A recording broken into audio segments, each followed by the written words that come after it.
The Philippines has released a new national map, a move that has captured the attention of both its citizens and the international community. By unveiling this map, the government is making a bold and unmistakable statement in its ongoing dispute with China, signaling a shift in tone and strategy. This new map asserts the Philippines' claims in the South China Sea, directly challenging China's expansive maritime boundaries and reinforcing Manila's position on the global stage. It's not just a cartographic update, it's a declaration of sovereignty, rooted in international law and backed by years of legal and diplomatic groundwork. The move is a response to years of Chinese pressure, repeated incursions, and mounting frustration over ineffective diplomatic protests that have failed to deter aggressive actions. By publishing the map, Manila is rallying both domestic and international support, making its claims visible, undeniable, and harder for the world to ignore. The map is based on the landmark 2016 Hague Tribunal ruling, which invalidated China's sweeping 9-dash line and affirmed the Philippines' rights in these contested waters.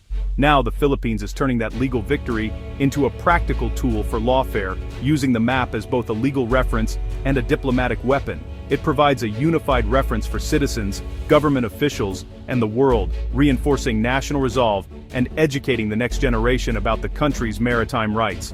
President Marcos Jr.'s administration is signaling a more assertive stance, refusing to accept China's creeping control and demonstrating a willingness to stand firm. This is a proactive effort to reclaim the narrative and initiative in the region, showing that the Philippines will not be sidelined in its own backyard. The map is more than just lines on paper. It's a powerful symbol of the Philippines' determination to defend its sovereignty and protect its people's future. This sets the stage for a new, more confrontational chapter in the South China Sea dispute, with higher stakes and greater international scrutiny. The world is watching closely as Manila draws a clear line in the sand, determined to defend its rights and shape the future of the region. The South China Sea is a global crossroads. 1/3 of world shipping passes through its waters. Any conflict here could disrupt supply chains and shake the global economy. For the Philippines, these sea lanes are vital for trade and energy imports. Beneath the waves lie vast oil and gas reserves, resources both Manila and Beijing covet for energy security. The sea is also a crucial fishing ground, feeding millions and sustaining coastal communities. Filipino fishermen have seen their access restricted, turning a livelihood issue into a matter of national pride.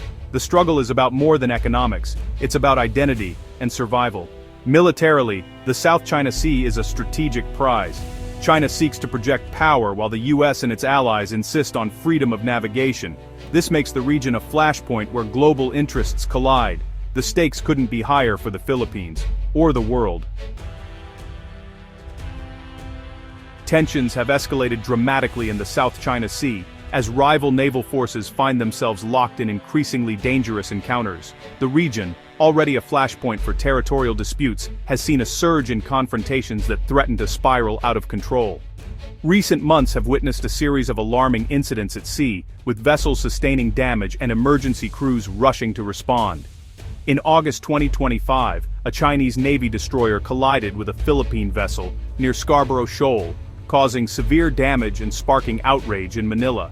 The incident underscored just how volatile the situation has become. In the aftermath, China declared the area a nature reserve, a move Manila and Washington swiftly condemned as illegal and provocative, further straining diplomatic ties. China has also installed floating barriers at Scarborough Shoal, physically blocking Filipino fishermen from accessing their traditional fishing grounds and threatening their livelihoods. These barriers are a stark physical symbol of China's expanding control, and a daily source of frustration and anger for Filipino communities who depend on these waters. Chinese Coast Guard ships have repeatedly used water cannons against Philippine vessels, especially during high-risk resupply missions to the BRP Sierra Madre at 2nd Thomas Shoal, escalating the danger for all involved. Each mission becomes a tense standoff, with China seeking to block access and the Philippines determined to hold its ground, refusing to back down despite the risks. In response, the Philippines has ramped up military drills, especially on Balabac Island, practicing defense against hostile takeovers and preparing for any potential escalation. These exercises send a clear message: Manila is ready to defend its territory, and its resolve is only hardening in the face of mounting pressure. The pattern is clear: China's increasingly aggressive tactics are being met with growing Philippine resolve, as both sides dig in for a prolonged contest of wills. The risk of escalation is real, and every incident raises the stakes, not just for the countries involved, but for the entire region and beyond. The South China Sea is now a stage for high-stakes confrontation, where every move is watched, and the world waits anxiously to see what happens next.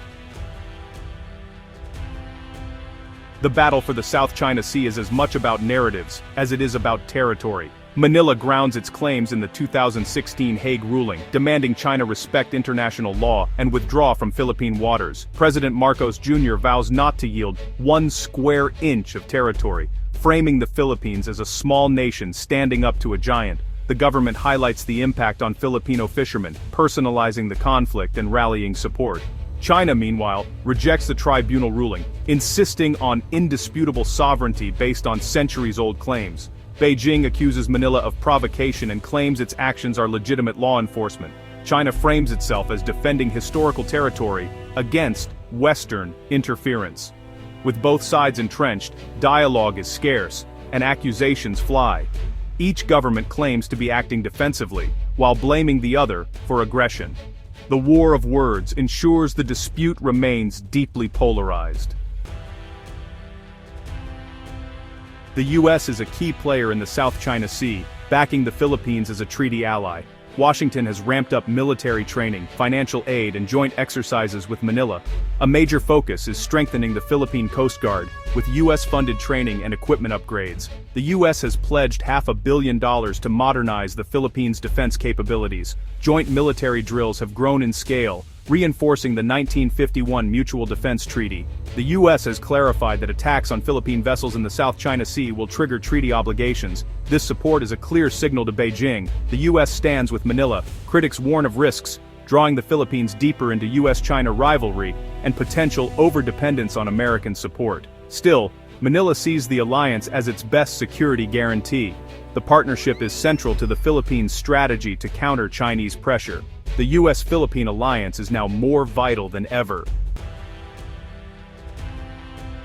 Geography shapes strategy, and Balabac Island is now a linchpin in the Philippines' defense. Once a remote and quiet outpost, Balabac's unique position has thrust it into the spotlight of regional security planning. Sitting at a key choke point, Balabac guards access between the South China Sea and Sulu Sea. Whoever controls this passage can influence vital shipping lanes and the movement of naval forces in the region. The Philippine military is transforming the island into a major outpost, with a new base, a large pier, and a 3-kilometer runway. These upgrades are designed to support larger aircraft, more ships, and a greater number of personnel than ever before. This will allow rapid deployment of ships and aircraft, including those of U.S. allies. The island's facilities are being built to handle joint operations and quick responses to any emerging threats. Balabac is also a site for U.S.-funded facilities under the Enhanced Defense Cooperation Agreement. These projects are deepening the partnership between the Philippines and the United States, bringing new technology and resources to the island. The goal: faster joint responses to crises and a stronger deterrent against aggression. Training together on Balabac, Filipino and American forces are building trust and readiness for any scenario. Recent military drills on the island underscore its frontline status. These exercises demonstrate the island's new role as a launchpad for defense and rapid action. For years, the area was lightly defended. Now, it's a bastion of Philippine resolve.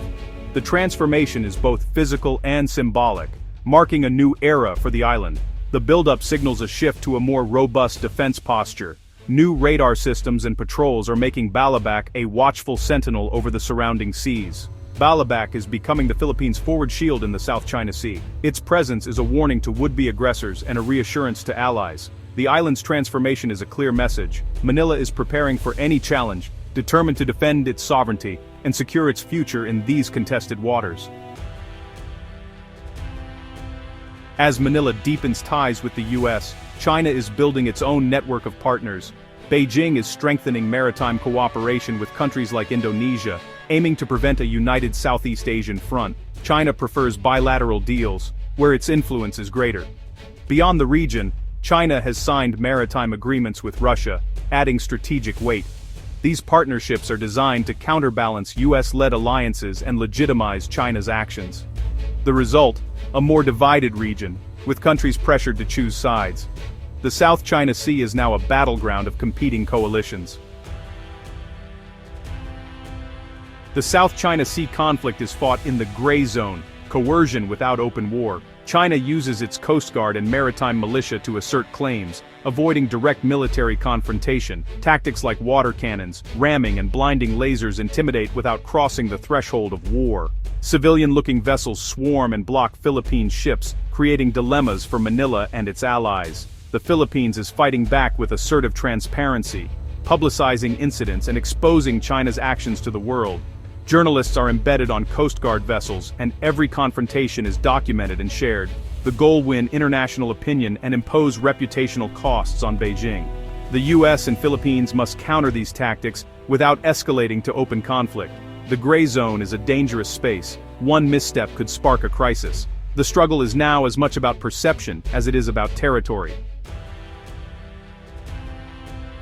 The future promises more tension and confrontation. Manila's new map and assertive actions show it won't back down, especially with US support.